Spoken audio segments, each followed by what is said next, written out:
ಕಾರಣ ಆಗಿರುವಂತಹ ವಿಚಾರ. ಈ ಬಗ್ಗೆ ಮಾತನಾಡೋದಕ್ಕೆ ಶಾಸಕ ಹರೀಶ್ ಪೂಂಜಾ ಅವರು ದೂರವಾಣಿ ಸಂಪರ್ಕಕ್ಕೆ ಸಿಕ್ಕಿದ್ದಾರೆ. ಹರೀಶ್ ಸರ್ ನಮಸ್ತೆ.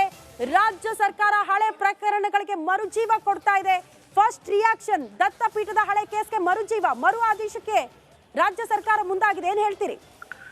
ನೋಡಿ, ಇವತ್ತು ಕಾಂಗ್ರೆಸ್ ಸರ್ಕಾರ ಅಧಿಕಾರಕ್ಕೆ ಬಂದಾಗ್ಲೇ ಹಿಂದೂಗಳಿಗೆ ಭಯದ ವಾತಾವರಣದಲ್ಲಿ ಜೀವನ ಮಾಡತಕ್ಕಂತ ವ್ಯವಸ್ಥೆಗಳು ನಿರ್ಮಾಣ ಆಗಿತ್ತು. ಪ್ರಾಯಶಃ ಹಿಂದೆ ಸಿದ್ದರಾಮಯ್ಯ ಅವರ ಸರ್ಕಾರ ಇದ್ದಾಗಲೂ ಇದೇ ರೀತಿ ಹಿಂದೂ ವಿರೋಧಿ ನೀತಿಯನ್ನು ಅನುಸರಣೆ ಮಾಡಿ ಸುಮಾರು ಹಿಂದೂ ಸಮಾಜದ ಸುಮಾರು 24-25 ಕಾರ್ಯಕರ್ತರು ಅವರ ಅಧಿಕಾರದ ಅವಧಿಯಲ್ಲಿ ಹತ್ಯೆಯನ್ನು ಆಗಿರತಕ್ಕಂಥದ್ದು ನಾವು ಕಂಡಿದ್ದೇವೆ. ಇವತ್ತು ಮತ್ತೆ ಅವರ ಹಳೆಯ ಚಾಳಿಯನ್ನು, ಹಳೆಯ ಚಟವನ್ನು ಮುಂದುವರಿಸಿದ್ದಾರೆ ಇವತ್ತು ಕಾಂಗ್ರೆಸ್ ಸರ್ಕಾರ. ಖಂಡಿತ ನಾನು ಈ ಸಂದರ್ಭದಲ್ಲಿ ಹೇಳುತ್ತೇನೆ, ಕಾಂಗ್ರೆಸ್ನವರು ಹಿಂದೂ ವಿರೋಧಿ ನೀತಿಯನ್ನು ಹೀಗೆ ಮುಂದುವರಿಸಿದ್ರೆ ಖಂಡಿತ ಹಿಂದೂ ಸಮಾಜ ಮುಂದಿನ ದಿನಗಳಲ್ಲಿ ಅದಕ್ಕೇನು ಉತ್ತರ ಕೊಡಬೇಕೋ ಆ ಎಲ್ಲ ಉತ್ತರವನ್ನು ಕೊಡ್ಲಿಕ್ಕೆ ತಯಾರಾಗಿದೆ. ಹಿಂದೂ ಸಮಾಜ ಸಶಕ್ತ ಆಗಿದೆ. ಹಿಂದೂ ಸಮಾಜಕ್ಕೆ ಇವತ್ತು ರಾಮನ ಶಕ್ತಿ ಬಂದಿದೆ. ರಾಮನ ಶಕ್ತಿಯ ಮೂಲಕ ಖಂಡಿತವಾಗಿಯೂ ನಾವು ರಾವಣನ ಸಂಹಾರದ ರೀತಿಯಲ್ಲಿ ಸಿದ್ದರಾಮಯ್ಯ ಅವರ ಸರ್ಕಾರವನ್ನು ಸಂಹಾರ ಮಾಡತಕ್ಕಂಥ ನಿಟ್ಟಿನಲ್ಲಿ ನಮ್ಮ ಹಿಂದೂ ಸಮಾಜ ಅದಕ್ಕೆ ಕಟಿಬದ್ಧವಾಗಿದೆ ಎನ್ನುವಂಥದ್ದನ್ನು ಎಚ್ಚರಿಕೆಯನ್ನು ನಾನು ಈ ಸಂದರ್ಭದಲ್ಲಿ ಕೊಡ್ತಾ ಇದ್ದೇನೆ.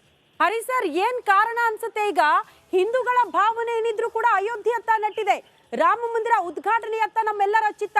ಬಟ್ ಈ ಸಂದರ್ಭದಲ್ಲಿ ಇಂತಹ ಪ್ರಕರಣಗಳಿಗೆ ಮರುಜೀವ ಕೊಡೋದ್ರಿಂದ ರಾಜ್ಯ ಸರ್ಕಾರ ಏನ್ ಸಾಧಿಸೋಕೆ ಹೊರಟಿದೆ? ರಾಜ್ಯದ ಜನತೆಗೆ ಏನ್ ಸಂದೇಶ ಕೊಡ್ತಾ ಇದೆ ರಾಜ್ಯ ಸರ್ಕಾರ ಅಂತ? ನೋಡಿ, ಸನ್ಮಾನ್ಯ ಮುಖ್ಯಮಂತ್ರಿಗಳ ಮಗ ಡಾಕ್ಟರ್ ಯತೀಂದ್ರ ಅವರು ಒಂದು ಸ್ಟೇಟ್ಮೆಂಟ್ ಕೊಡ್ತಾರೆ, ಈ ದೇಶವನ್ನು ಹಿಂದೂ ರಾಷ್ಟ್ರವನ್ನಾಗ್ಲಿಕ್ಕೆ ಬಿಡೋದಿಲ್ಲ ಅಂತ ಹೇಳಿ. ಇವರ ಉದ್ದೇಶ ಏನು ಅಂತ ಹೇಳಿದ್ರೆ, ಈ ದೇಶ ಹಿಂದೂ ದೇಶ ಆಗಬಾರ್ದು, ಈ ದೇಶದಲ್ಲಿ ಇರ್ತಕ್ಕಂಥ ಹಿಂದೂಗಳು ನೆಮ್ಮದಿಯ ಜೀವನವನ್ನು ಮಾಡಬಾರ್ದು. ಇವರ ರಾಜಕಾರಣ ಏನು ಅಂತ ಹೇಳಿದ್ರೆ ಮುಸಲ್ಮಾನರ ತುಷ್ಟೀಕರಣದ ರಾಜಕಾರಣದ ಮೂಲಕನೇ ಇವರು ಅಧಿಕಾರದಲ್ಲಿ ಇರಬೇಕೆನ್ನುವಂಥದ್ದು ಇವ್ರದ್ದು ಪರಮೋಚ್ಚವಾಗಿರ್ತಕ್ಕಂಥ ಧ್ಯೇಯ.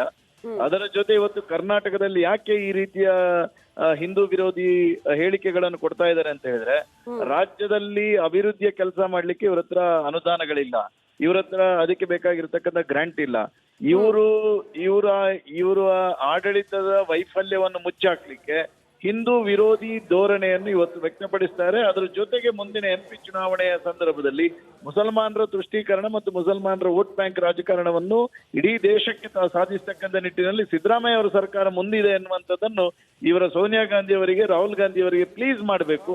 ಈ ಪ್ಲೀಸಿಂಗ್ ಹಿತದೃಷ್ಟಿಯಿಂದಲೂ ಇವತ್ತು ಕರ್ನಾಟಕ ರಾಜ್ಯವನ್ನು ಇವರು ಮಾಡೆಲ್ ಆಗಿ ಹಿಂದೂ ವಿರೋಧಿ ನೀತಿಯನ್ನು ಮಾಡತಕ್ಕಂಥ ಮಾಡೆಲ್ ಮಾದರಿ ರಾಜ್ಯವನ್ನಾಗಿ ಇವತ್ತು ಸಿದ್ದರಾಮಯ್ಯ ಅವರ ಸರ್ಕಾರ ನಡೆಸ್ತಾ ಇದೆ.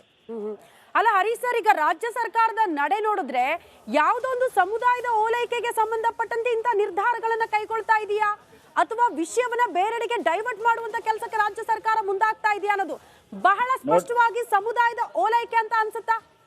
ಖಂಡಿತವಾಗಿ ನಾನು ಹೇಳ್ತೇನೆ, ಇವರ ಕಾಂಗ್ರೆಸ್ನ ನೇತೃತ್ವವನ್ನು ಅವತ್ತು ನೆಹರು ಕುಟುಂಬದಿಂದ ಇವತ್ತಿನವರೆಗೆ ರಾಹುಲ್ ಗಾಂಧಿ ಅವರಿಗೆ ಏನು ಬಂದಿದೆ, ಇದರಲ್ಲಿ ನಾನು ಖಂಡಿತವಾಗಿ ಹೇಳ್ತೇನೆ, ಇವರು ಮುಸಲ್ಮಾನರ ಒಂದು ಓಲೈಕೆಯನ್ನು ಮಾಡಿಕೊಂಡು ಬಂದಿರತಕ್ಕಂಥವರು, ಮುಸಲ್ಮಾನರ ಸಂತಾನ ಅಂತ ಹೇಳಿದ್ರೆ ತಪ್ಪಾಗ್ಲಿಕ್ಕಿಲ್ಲ. ಆ ನಿಟ್ಟಿನಲ್ಲಿ ಇವರ ಅವತ್ತಿನಿಂದ ಇವತ್ತಿನವರೆಗೆ ಈ ಕಾಂಗ್ರೆಸ್ನ ನೇತೃತ್ವವನ್ನು ವಹಿಸಿಕೊಂಡಿರ್ತಕ್ಕಂಥವ್ರು ಆ ತುಷ್ಟೀಕರಣದ ಭಾವನೆಯಲ್ಲಿ ಇವತ್ತು ರಾಜ್ಯವನ್ನು ಇಷ್ಟು ವರ್ಷಗಳ ಕಾಲ ದೇಶವನ್ನು ಆಡಿರ್ತಕ್ಕಂಥದ್ದು. ಅದರ ಇನ್ನೂ ಅಂಶ ಅವರಿಗೆ ಬಿಟ್ಟು ಹೋಗಿಲ್ಲ. ಇವತ್ತಿಗೂ ಅವರದ್ದು ಉದ್ದೇಶ ಒಂದೇ, ಮುಸಲ್ಮಾನರ ತುಷ್ಟೀಕರಣ. ಅವತ್ತು ಮುಸಲ್ಮಾನರ ತುಷ್ಟೀಕರಣಕ್ಕೋಸ್ಕರ ಪೂರ್ವ ಪಾಕಿಸ್ತಾನ, ಪಶ್ಚಿಮ ಪಾಕಿಸ್ತಾನ ಅಂತ ಹೇಳಿ ವಿಭಜನೆಯನ್ನು ಮಾಡಿದ್ರು. ಇವತ್ತಿಗೂ ಅವರ ಮನಸ್ಸಿನಲ್ಲಿ ಇರ್ತಕ್ಕಂಥದ್ದು ಮುಸಲ್ಮಾನರಿಗೆ ತುಷ್ಟೀಕರಣಕ್ಕೋಸ್ಕರ ಈ ದೇಶವನ್ನು ಇನ್ನೇನೋ ಮಾಡ್ಲಿಕ್ಕೂ ಹೇಸುವ ರಾಜಕಾರಣವನ್ನು ಕಾಂಗ್ರೆಸ್ನವರು ಖಂಡಿತ ಮಾಡ್ತಾರೆ. ಅದರ ಜೊತೆ ಸಿದ್ದರಾಮಯ್ಯ ಅವರದ್ದು ಮತ್ತು DK ಶಿವಕುಮಾರದ್ದು ಉದ್ದೇಶ ಒಂದಿದೆ, ಕರ್ನಾಟಕ ರಾಜ್ಯದ ಜನರಿಗೆ ಅಭಿವೃದ್ಧಿಯ ರಾಜಕಾರಣವನ್ನು ತೋರಿಸದೆ ಈ ರೀತಿ ಒಂದು ಕರ್ನಾಟಕ ರಾಜ್ಯದ ಜನತೆಯ ಭಾವನೆಯನ್ನು ಬೇರೆಡೆಗೆ ಕೊಂಡೋಗ್ತಕ್ಕಂಥ ನಿಟ್ಟಿನಲ್ಲೂ ಮತ್ತು ಮುಂದಿನ ಲೋಕಸಭಾ ಕ್ಷೇತ್ರದ ಚುನಾವಣೆಯ ದೃಷ್ಟಿಯಿಂದಲೂ ಮತ್ತು ಇವರಿಗೆ ಇವತ್ತು ಏನಾಗಿದೆ ಅಂತ ಹೇಳಿದ್ರೆ, ಅಯೋಧ್ಯೆಯಲ್ಲಿ ರಾಮ ಮಂದಿರ ನಿರ್ಮಾಣ ಆಗ್ತಾ ಇರುವಂತದ್ದು ಏನು ಈ ದೇಶದ ಹಿಂದೂ ಸಮಾಜದ ಹಿಂದೂಗಳಿಗೆ ಏನು ಇವತ್ತು ಆತ್ಮಾಭಿಮಾನವನ್ನು ಹುಟ್ಟಿಸ್ತಕ್ಕಂಥ ಕೆಲಸವನ್ನು ನರೇಂದ್ರ ಮೋದಿ ಸರ್ಕಾರ ಮಾಡ್ತಾ ಇದೆ. ಇದನ್ನು ತಡ್ಕೊಳ್ಳಿಕ್ಕೆ ಇವತ್ತು ಕಾಂಗ್ರೆಸ್ ಸರ್ಕಾರಕ್ಕೆ ಆಗ್ತಾ ಇಲ್ಲ. ಅವತ್ತು ಹಿಂದೂ ಮುಸ್ಲಿಂ ವಿರೋಧಿ ಧೋರಣೆಯ ಮೂಲಕ ಇಡೀ ದೇಶದಲ್ಲಿ ದಲ್ಲು ರೀತಿಯನ್ನು ಉಂಟು ಮಾಡಿರುವುದೇ ಈ ಕಾಂಗ್ರೆಸ್. ಮತ್ತೆ ಈ ರೀತಿಯ ಭಾವನೆ BK ಹರಿಪ್ರಸಾದ್ ಅವರ ಸ್ಟೇಟ್ಮೆಂಟ್, ಡಾಕ್ಟರ್ ಯತೀಂದ್ರ ಅವರ ಸ್ಟೇಟ್ಮೆಂಟ್, ಸಿದ್ದರಾಮಯ್ಯ ಅವರ ಸ್ಟೇಟ್ಮೆಂಟ್, ಇವತ್ತು ಪರಮೇಶ್ವರ್ ಅವರು ಈ ರೀತಿ ಅಯೋಧ್ಯೆ ಕರಸೇವಕರ ಮೇಲೆ ಇದ್ದ ಹಳೆ ಕೇಸನ್ನು ಓಪನ್ ಮಾಡಿರ್ತಕ್ಕಂಥದ್ದು, ದತ್ತಪೀಠದ ಹಳೆ ಕೇಸನ್ನು ಓಪನ್ ಮಾಡಿರ್ತಕ್ಕಂಥದ್ದು, ಇದು ಎಲ್ಲವೂ ಹಿಂದೂ ವಿರೋಧಿ ಧೋರಣೆಯ ಮೂಲಕ ರಾಜಕಾರಣ ಮಾಡಿ ಅಲ್ಪಸಂಖ್ಯಾತರ ತುಷ್ಟೀಕರಣ ಮಾಡಿ ಒಂದು ರಾಜ್ಯದ ಜನತೆಯನ್ನು ಬೇರೆಡೆಗೆ ಕೊಂಡೋಗ್ತಕ್ಕಂಥ ಒಂದು ವ್ಯವಸ್ಥಿತವಾಗಿರ್ತಕ್ಕಂಥ ಷಡ್ಯಂತ್ರವನ್ನು ಇವತ್ತು ಕಾಂಗ್ರೆಸ್ ಸರ್ಕಾರ ಮಾಡಿ. ಸರ್, ಈಗ ನಿಮ್ಮ ಪಕ್ಷ ಅಧಿಕಾರದಲ್ಲಿದ್ದಾಗ ಈ ಪ್ರಕರಣ ಕ್ಲೋಸ್ ಆಗಿದೆ.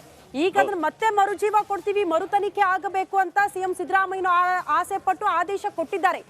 ಇದರ ಉದ್ದೇಶ ಓಲೈಕೆ ರಾಜಕಾರಣವಂತ ಆದ್ರೆ ಮತ್ತೊಂದು ಕಡೆ ಹಿಂದೂಗಳಿಗೆ ಭಯ ಹುಟ್ಟಿಸಬೇಕು ಅಂತಲೇ ಇಂಥ ಆದೇಶಗಳು ಬರ್ತಾ ಇದೆಯಾ ಅನ್ನೋ ಪ್ರಶ್ನೆ ಬರುತ್ತೆ.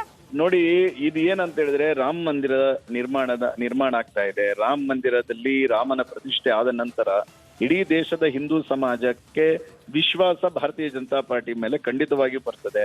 ಒಂದು ಸಲ ಹಿಂದೂ ಸಮಾಜಕ್ಕೆ ವಿಶ್ವಾಸ ಭಾರತೀಯ ಜನತಾ ಪಾರ್ಟಿ ಮೇಲೆ ಬಂದ ನಂತರ ನಮ್ಮ ರಾಜಕಾರಣದ ಬೇಳೆ ಬೇಯಿಸ್ಕೊಳ್ಳಿಕ್ಕೆ ಆಗುವುದಿಲ್ಲ. ಆ ಕಾರಣಕ್ಕೋಸ್ಕರ ಏನು ಈ ರೀತಿಯ ಹಿಂದೂ ಸಂಘಟನೆಗಳ ಪರವಾಗಿ, ಹಿಂದುತ್ವದ ಪರವಾಗಿ ಹೋರಾಟ ಮಾಡಿರ್ತಕ್ಕಂಥವರ ವಿರುದ್ಧ ಇನ್ನಷ್ಟು ಈ ರೀತಿಯ ಷಡ್ಯಂತ್ರಗಳನ್ನು ಮಾಡಿದ್ರೆ ಮತ್ತೆ ಹಿಂದೂ ಸಮಾಜ ಮುನ್ನಡೆಗೆ ಬರುವುದಿಲ್ಲ ಮತ್ತು ಆ ಹೋರಾಟದಲ್ಲಿ ಭಾಗವಹಿಸುವುದಿಲ್ಲ ಮತ್ತು ಹಿಂದುತ್ವದ ಜೊತೆ ಜನ ಬರುವುದಿಲ್ಲ ಎನ್ನುವಂತ ಕಾರಣಕ್ಕೋಸ್ಕರ ಹಿಂದೂ ಕಾರ್ಯಕರ್ತರು ಮತ್ತು ಹಿಂದುತ್ವವನ್ನು ದಮನಿಸ್ತಕ್ಕಂಥ ಒಂದು ವ್ಯವಸ್ಥಿತವಾಗಿರ್ತಕ್ಕಂಥ ಷಡ್ಯಂತ್ರವನ್ನು ಸಿದ್ದರಾಮಯ್ಯ ಅವರು ಮಾಡ್ತಾ ಇರ್ತಕ್ಕಂಥದ್ದು. ಸಿದ್ದರಾಮಯ್ಯ ಅವರ ರಾಜಕಾರಣದ ಇತಿಹಾಸವನ್ನು ನೋಡಿ ನೀವು, ಅವರು ಮೊನ್ನೆ ನೀವೇ ಮಾಧ್ಯಮದಲ್ಲಿ ನೋಡಿದ್ದೇನೆ, ಒಂದು ದೇವಸ್ಥಾನದ ಒಳಗಡೆ ಬನ್ನಿ ಅಂತ ಹೇಳಿದ್ರೆ ಅವರು ಬರುದಿಲ್ಲ, ಆದ್ರೆ ಮಸೀದಿಯ ಒಳಗಡೆ ಹೋಗಿ ಚಾದರ ಹಾಕಿ ಅದಕ್ಕೆ ನಮಸ್ಕಾರ ಮಾಡಿ ಏನು ಶ್ರದ್ಧೆ, ಏನು ಭಕ್ತಿ. ಅವ್ರು ಹುಟ್ಟಿರ್ತಕ್ಕಂಥ ಧರ್ಮದ ದೇವಸ್ಥಾನಕ್ಕೆ ಬರ್ಲಿಕ್ಕೆ ಅವರಿಗೆ ಇಚ್ಛೆ ಇಲ್ಲ, ಆದ್ರೆ ವೋಟ್ ಬ್ಯಾಂಕ್ ರಾಜಕಾರಣಕ್ಕೋಸ್ಕರ ಮಸೀದಿಗೆ ಹೋಗ್ತಾರೆ ಅವರು. ಈ ರೀತಿಯ ಮಾನಸಿಕತೆ ಇರ್ತಕ್ಕಂಥ ರಾಜಕಾರಣವನ್ನು ಸಿದ್ದರಾಮಯ್ಯ ಅವರು ಮಾಡ್ಕೊಂಡು ಬಂದಿರತಕ್ಕಂಥದ್ದು. ಇವತ್ತು ಅವರು ಅದನ್ನೇ ಮಾಡ್ತಕ್ಕಂಥದ್ದು. ಹಿಂದೂ ವಿರೋಧಿ ಧೋರಣೆಯ ಮೂಲಕನೇ ನಾನು ಅಹಿಂದ ಎನ್ನುವಂತ ಹೆಸರಿನಲ್ಲಿ ಮುಸಲ್ಮಾನರನ್ನು ಜೊತೆ ಸೇರಿಸಿಕೊಂಡು ಇನ್ನಷ್ಟು 5 ವರ್ಷಗಳ ಕಾಲ ನಾನು ಕರ್ನಾಟಕ ರಾಜ್ಯದಲ್ಲಿ ರಾಜ್ಯಭಾರ ಮಾಡಬೇಕು. Hari sir, thank you Republic Kannada ಜೊತೆ ಮಾತನಾಡಿದ್ದಕ್ಕಾಗಿ.